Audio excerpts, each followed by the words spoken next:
At para naman sa ating papaong Pampa-Good Night, ice cream na naging isda pa. Hoy, prinang na magjowa ang isang bata sa Bacoor, Cavite.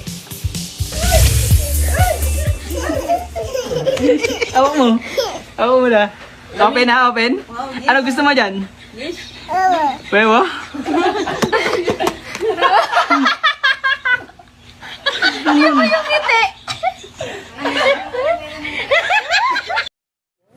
Sabi niya, prito niyo muna yan. Yan ang gulat na reaksyon ng batang si Jody. Akala niya bibigyan siya ng ice cream ng boyfriend ng kanyang ate, pero it's a prank.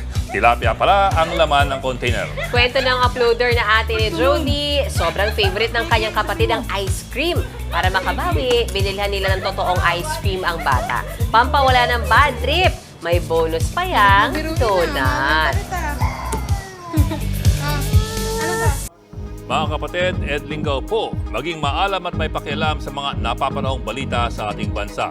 Para sa mas malalimang pagtalakay at paghimay sa mga issue at headlines, tumutok lamang at pag-subscribe sa social media pages ng News 5.